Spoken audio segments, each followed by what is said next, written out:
Hi everyone, it's Roo from the King's Roost, and today we're making yogurt. Yogurt is not only delicious, but it's also good for you. It's packed full of probiotics, which are the beneficial bacteria that will crowd out the bad bacteria in your gut, make you feel great, and it even aids in digestion. Making yogurt is simple. Here's what you're going to need. A yogurt maker is optional. You can make yogurt without one, but I'm going to be using one today. There are yogurt makers that make individual servings, and I'm going to be using one that makes larger quantities in a single batch. For this recipe, you're going to need 5 cups of milk of any kind. I'm using organic whole milk, but you can use 2% or skim. It's fine too. You'll also need a pot to warm up your milk. A double boiler is ideal. The way you make a double boiler, if you don't have one, is just take a mixing bowl and set it inside your pot. Next, you're going to need a thermometer to keep track of the temperature, a small mixing bowl with a whisk, and half a cup of starter culture, which is just yogurt that already has some live cultures in it. For your first one, go to the store, get a high quality yogurt, make sure it has live cultures in it, and then after that you can just use a little of your last batch as your starter culture. So here I've got my pot with some hot water in the bottom. Mixing bowl. We're going to slowly warm up the milk to 185 degrees in the double boiler. Getting the milk up to 185 degrees changes the structure of the protein. That helps give yogurt that thick set texture that we're all used to and that we like.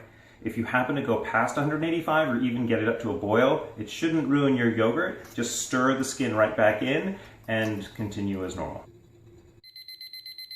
Now that the milk has reached 185 degrees, we're going to let it cool down to 110.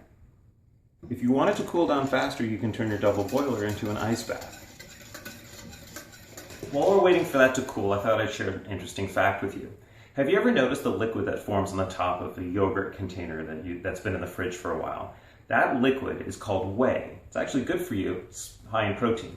But if you were to strain that off, you'd be left with a thicker, creamier yogurt, and that's called Greek-style yogurt. So if in fact you wanted to make Greek-style yogurt, you could take your finished yogurt that you make at home, fold up some cheesecloth 4 times so you get 4 layers, put the yogurt in it, set it in a bowl, and drain that whey in the fridge for about 2 hours out of your yogurt, and you'll end up with Greek yogurt. So now that your milk is below 110 degrees, it's time to mix in the starter culture.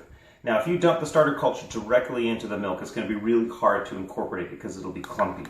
So take half a cup of that warm milk and put it in a separate bowl with the starter culture and whisk it together to dissolve it.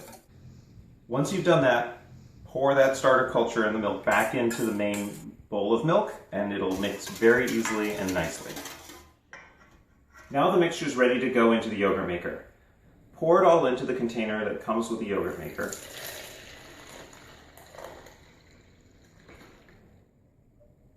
Set that container in the yogurt maker, put both lids on it, and leave it for 8 hours. Now all this machine does is keep the mixture at the optimal temperature for the yogurt cultures to grow. And in just 8 hours, you'll have delicious homemade yogurt.